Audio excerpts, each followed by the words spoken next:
Hola, ¿qué tal? Reciban saludos. Mi nombre es Luz Garfias del canal de Spanish GD y hoy vamos a empezar con una serie de videos relacionados con lo que es la historia de Estados Unidos. Hoy específicamente vamos a cubrir parte de lo que es la Constitución para todos aquellos estudiantes que se están preparando para hacer su examen del GD, HiSET o TASC. Y bueno, recuerden que todos los recursos gratuitos los pueden encontrar directamente en nuestra página web, que es SpanishGD365.com. También pueden suscribirse al canal de YouTube, regalarnos un like o seguirnos en las redes sociales. Todos los contenidos que les voy a compartir el día de hoy y en los videos que posteriormente haga van a estar en nuestra página web de manera gratuita. Y todo lo que les voy a compartir lo van a encontrar ahí. Para tener acceso pueden introducir este link que está aquí abajo en la parte azul. Solo tienen que escribirlo directamente en su navegador y los lleva directamente a los contenidos que vamos a abordar el día de hoy. O les voy a dejar también el link o el enlace al pie del video en la descripción. Y al momento de ir a este enlace o visitar la página web, ustedes van a encontrar lo que es esta información. Va a aparecer aquí, en este caso porque era necesaria la Constitución. Están los textos, ustedes los van a leer. De hecho, tienen que leer estos textos o estos párrafos, analizar la información, contestar estas preguntas, que son las que vamos a revisar también durante el video. Si ustedes tienen esta información, el enlace, les repito, se los voy a dejar en la descripción del video. Y bien, antes de abordarlo directamente, quiero enfatizar algo que es importante, y no solo para el examen de estudios sociales, esto aplica para el examen de ciencias, de lectura. Y lo primero es que no deben aprenderse conceptos de memoria, no hay que memorizar. En una ocasión recuerdo que siempre antes de iniciar clases o una nueva clase comparto con los estudiantes una sesión de preguntas y respuestas y una estudiante pidió una guía parecida a la que se hace para el examen de manejo.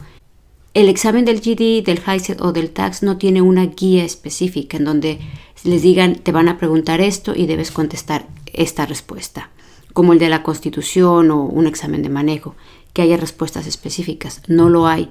Ustedes deben estudiar todos los recursos que tengan a su alcance, libros, videos, contenidos en línea, asistir a clases si pueden, pero no deben memorizar conceptos. No se trata de memorizar una respuesta o preguntas. Sí deben tener conocimientos generales, saber por lo menos la diferencia entre una guerra de independencia y una guerra civil, saber acontecimientos generales, pero no necesariamente memorizar las fechas a veces, con que sepan ustedes que hubo una guerra de independencia, contra quién quizás se peleó, etc. El examen incluye acontecimientos históricos de Estados Unidos. Un 55% es relacionado con lo que es la Constitución o cómo funciona el gobierno, las ramas del gobierno, las diferentes funciones. También va a tener temas de economía, historia universal y geografía. Y bueno, les repito, no hay una pregunta específica que deban memorizar. Se evalúa en sí su capacidad de discernimiento, y hacer inferencias, obtener conclusiones, su capacidad de análisis. La información se las van a presentar en ilustraciones, en mapas, en gráficas, tablas de datos, textos. Muchas veces los textos o los párrafos son extensos. Entonces tienen que tener una habilidad de poder leer, analizar la información, poder sintetizarla, poder llegar a conclusiones y trasladar eso para poder responder a las preguntas que les planteen. Bueno, eso es nada más un comentario general. Después les hago un video con los temas generales que deben saber o estudiar para pasar el examen de estudios sociales. Y bien, ahora vamos a entrar en lleno. Nos vamos a enfocar a lo que son los artículos de la Confederación. Vamos a ver a qué se refiere, qué eran o qué función tuvieron en lo que es la historia de Estados Unidos. Y bien, aquí a mi izquierda hay un escudo de la época de las colonias. Recuerden que eran las primeras 13 colonias. Aquí alrededor en el centro, en el círculo, podemos ver 13 manos que están sujetando un tipo de manta donde hay dibujado aparentemente un corazón y destellos como de una estrella. Y los artículos de la Confederación fue el primer documento oficial del gobierno de Estados Unidos. Este documento tenía 13 regulaciones o 13 artículos y fueron aprobados en el Segundo Congreso Continental el 15 de noviembre de 1777. Recuerden que la Declaración de Independencia se hizo el 4 de julio de 1776. Y eso no quiere decir que ya eran independientes de Gran Bretaña. Quiere decir que declararon su independencia y a partir de ahí inició lo que fue la Guerra de Independencia. Y estos artículos de la Confederación aplicaban a lo que eran las 13 colonias. En total eran 13 artículos que no eran suficientemente sólidos, carecían de una rama ejecutiva, no podían regular el comercio ni gravar impuestos y no había un gobierno central. Entonces les digo que solamente eran 13 artículos en los que se trataba de regular lo que es la convivencia entre los colonos, pero no contenía en sí leyes claras, leyes centralizadas, sino que al final era como para vivir en armonía. En este punto todavía no existía la Constitución. Así es que esta información es importante porque estos artículos o los artículos de la Confederación carecían de esta parte, lo que es una rama ejecutiva, o sea, no había un presidente. Nada más les servía para regular cosas básicas. Ni siquiera podían colectar impuestos a nivel federal. Cada colonia se encargaba de poner sus propias reglas e incluso el comercio entre ellas tampoco estaba regulado. Entonces no era realmente un gobierno estable. Eran simplemente unos artículos. Y esto fue previo a la Constitución. Ya después que terminó la guerra, recuerden, entraron a la guerra una vez que se declara la independencia.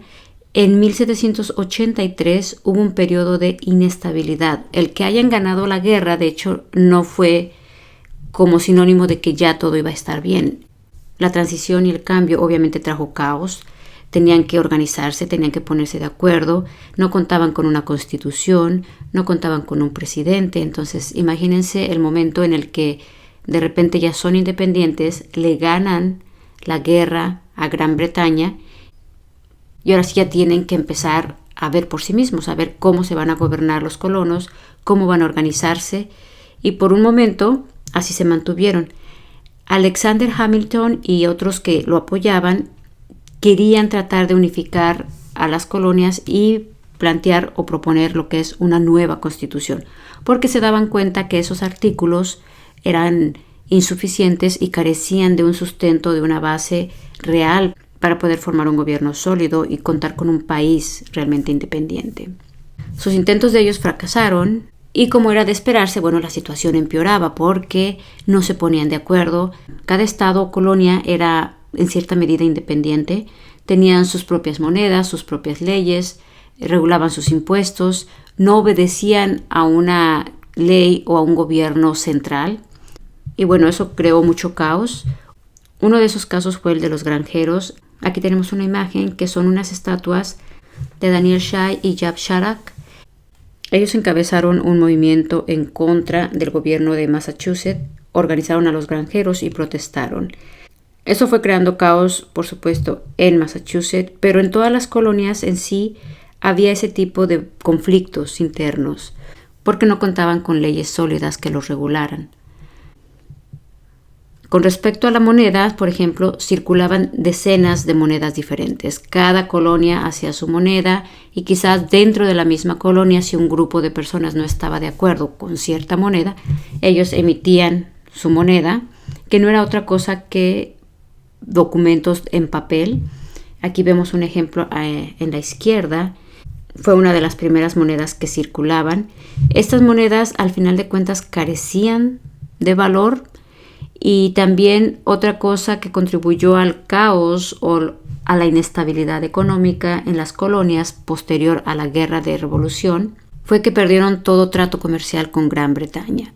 Si la guerra la pelearon con ellos, entonces recuerden que las 13 colonias eran parte del territorio de Gran Bretaña y obviamente todo el comercio se iba para Gran Bretaña. Ganan la guerra, cortan relaciones con Gran Bretaña y entonces parte del declive económico se debió a eso. Eso contribuyó, por supuesto, a la inestabilidad. Varios estados también se oponían a pagar deudas que contrajeron para la Guerra de Revolución. El llevar a cabo una guerra, aunque ellos no tenían todo el equipo sofisticado que tenía Gran Bretaña, les trajo muchos gastos y algunos estados no querían pagar o contribuir con esos gastos. Incluso incitaban a sus habitantes a que no pagaran o los ayudaban para que pudieran evadir esos pagos. Es que ya se pueden imaginar el escenario en el que se vivía en esa época. Todavía no había una constitución, era un país apenas en nacimiento, en formación, y el conflicto que les mencioné con anterioridad sucedió en 1786 en Massachusetts, y eso fue como un parteaguas, porque en el caso de George Washington y otros líderes consideraron que ya era suficiente, fue la gota que derramó el vaso. Fue ese y otros conflictos que lo llevaron a tratar de poner fin, porque de seguir así las colonias estaban sujetas a una posible invasión extranjera. Francia u otros países europeos podían ver la debilidad que tenían y fácilmente invadirlos. Tenían que ver la manera de consolidar este nuevo país. Y sabían que era necesario formar un gobierno fuerte para inspirar obediencia en el ámbito nacional y respeto en el extranjero. Obediencia en el ámbito nacional porque recuerden que cada colonia era como independiente. Eran como pequeños rebeldes que cada quien quería hacer lo que quería. No había un gobierno centralizado. Entonces, el nuevo gobierno tenía que ser lo suficientemente fuerte para que todas las colonias pudieran sujetarse a lo que es una ley o un gobierno federal. Y también con ello, por supuesto, ganar respeto y relevancia a nivel internacional o con otros países. Una vez que se ratificó la Constitución, que vamos a ver detalles en otros videos, esta fue una de las primeras monedas oficiales que se implementaron. Si se fijan, no se distingue mucho, pero en el centro dice We are one, que no es otra cosa que somos uno. Y esta moneda fue emitida en 1787.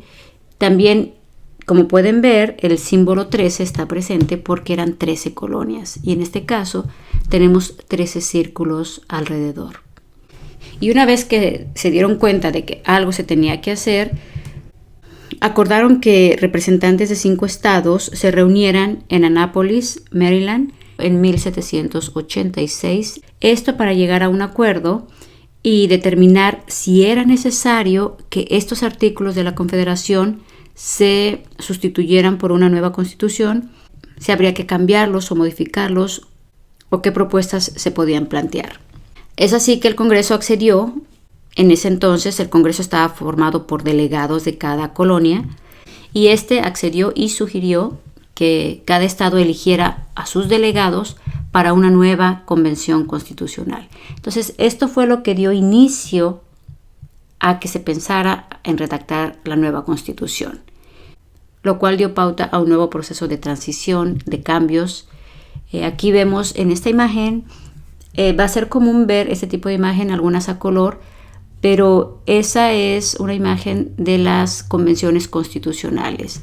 Hay representantes de las 13 colonias o delegados. Los únicos personajes que yo distingo más fuertemente va a ser lo que es George Washington, que está aquí. Lo ponen alto, dicen que era muy alto. Aquí a la izquierda, este que está aquí sentado es Benjamin Franklin. También estaban presentes lo que son los padres fundadores. Entre los más importantes, bueno, pues está George Washington, Benjamin Franklin, Thomas Jefferson, John Adams, Alexander Hamilton, y hay otros cuantos. Y en otro video les voy a hablar de estos personajes también. A manera sintetizada, esto es lo que son los artículos de la Confederación. Vayan al texto que está aquí o vayan al enlace que está en la descripción del video, lean todo el texto o los párrafos que están ahí y traten de contestar las preguntas. Ahorita yo voy a dar paso a las preguntas, pero me gustaría que primero las contestaran ustedes y ya después revisan las respuestas. Vamos ahora a revisar las preguntas. La primera dice, con base en el texto, se puede decir que después de la Guerra Revolucionaria, las primeras 13 colonias. La opción A nos dice que eran en cierta medida independientes una de la otra. La B, regulaban su comercio y leyes de manera recíproca. La C, buscaban consolidar un país fuerte regido por un gobierno central. Y la D, se apoyaban en un poder ejecutivo para ejercer las leyes federales. Si leyeron el texto, bueno, van a saber la respuesta. También creo que con la explicación sintetizada que les di, van a saber automáticamente la respuesta. Y en este caso es la A. Porque tenían en cierta medida independencia, a pesar de que contaban con los artículos de la Confederación. Estos artículos en sí no ofrecían lo que era un gobierno central. Ahí automáticamente descartamos la C. Como les mencioné anteriormente, las colonias se regían en cierta medida de manera independiente porque tenían sus propias leyes con respecto a las monedas, al comercio. Sabemos que no contaban con un poder ejecutivo, por tanto descartamos la D. Tampoco había un gobierno centralizado, también descartamos la C. Y entre ellas no regulaban ni su comercio ni las leyes de manera recíproca. Lo hacían cada una como mejor les convenía. Así es que aquí nuestra respuesta correcta va a ser la A. Veamos la pregunta 2. Según los historiadores, ¿cuáles fueron las circunstancias de las colonias después de 1783? Nos dan la opción A, dicen que las circunstancias no cambiaron, seguían implementando los artículos de la Confederación. La B, las circunstancias mejoraron, se implementaron nuevas leyes y se gozaba de estabilidad. La opción C, se pasó por un periodo de transición en el que se pasó del caos a la estabilidad. Y la D, la situación mostró un declive constante. Pero vamos a referirnos al texto para que vean cómo contestar esta pregunta. Y aquí en el texto, lo que es en el segundo párrafo, se nos enfatiza lo que es las circunstancias en 1783 y les da una pequeña descripción. Vamos a enfocarnos en esta parte de aquí, donde dice que algunos historiadores han pintado las dificultades de la nueva república con colores tal vez demasiado lúgubres.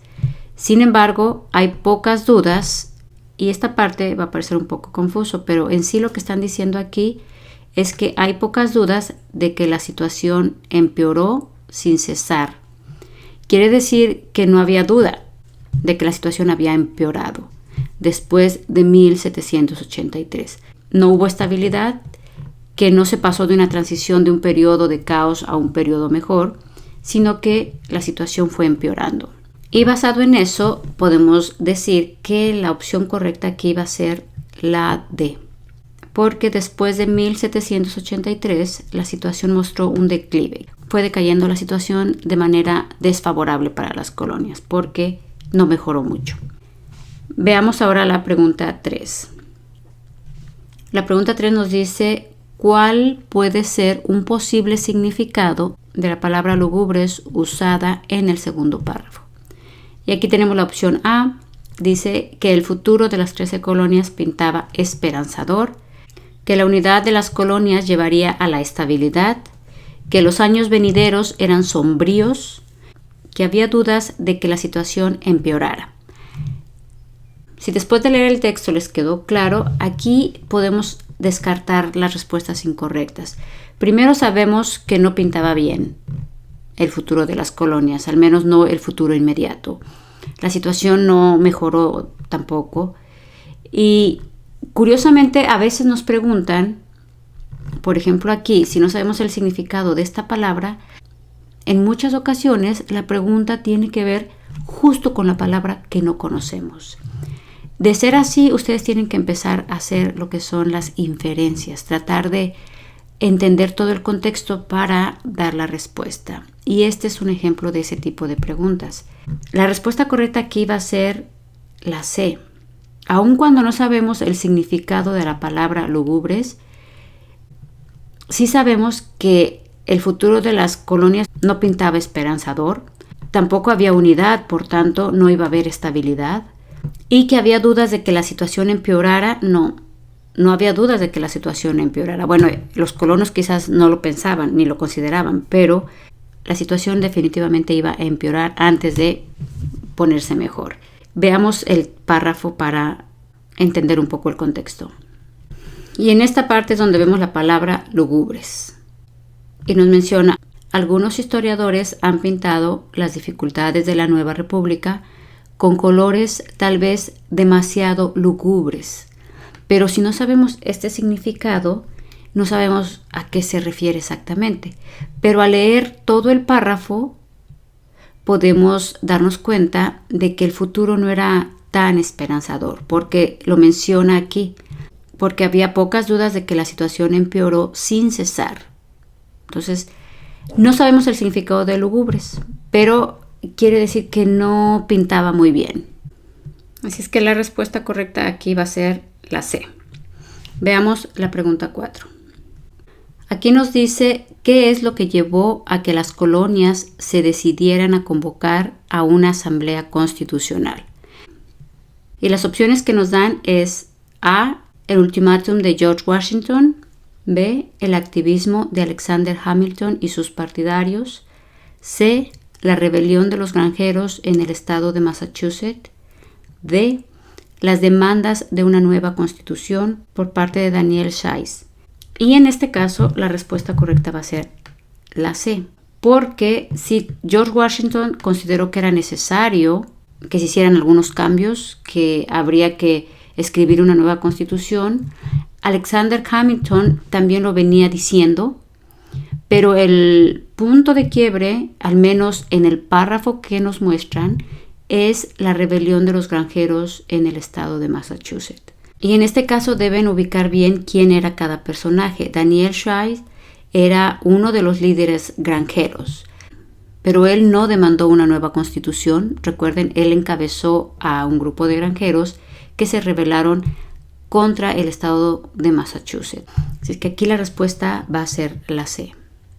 Por último tenemos la pregunta 5. Dice, con base al texto podemos decir que los artículos de la Confederación eran, nos dan 4 opciones, un documento sólido que garantizaba las garantías de todos los ciudadanos, un documento carente de leyes en general, un documento que no contaba con lineamientos para un gobierno federal y estatal, un documento con artículos que se usaron en la Constitución. De igual manera, vamos a referirnos al texto. Ustedes tienen que basarse en la información que les dan en el texto, pero aquí hay que tener presente, si las oraciones que están en las respuestas no se encuentran en el texto, ustedes tienen que hacer inferencias y sacar conclusiones. Analicemos la opción A. Dice que era un documento sólido que garantizaba las garantías de todos los ciudadanos. El texto en sí, o la información que nos brindan, enfatiza mucho de que los artículos de la Confederación tenían muchísimas carencias, por tanto no era un documento sólido. Y aquí descartamos la opción A. Veamos la opción B. Un documento carente de leyes en general.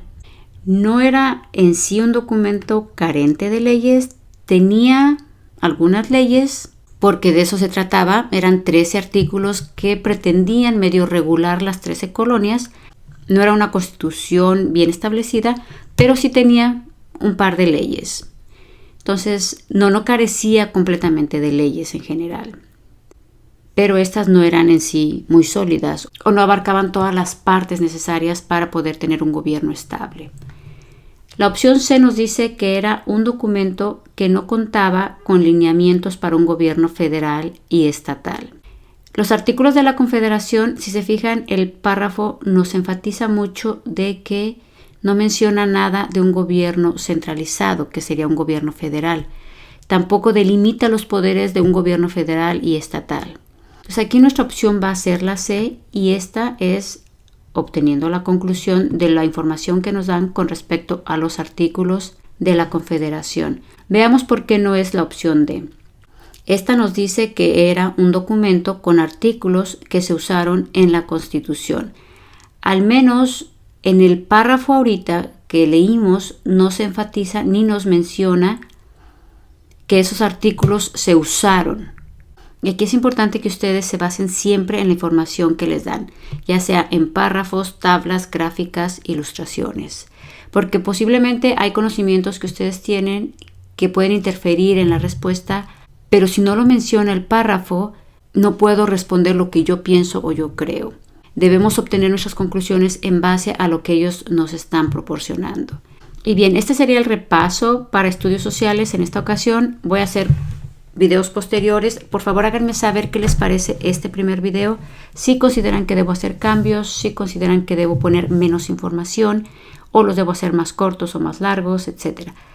Y les recuerdo que pueden suscribirse al canal de YouTube, compartan los videos, compartan esta información, regálenme un like y espero sus comentarios y recomendaciones. Sería todo, hasta la próxima.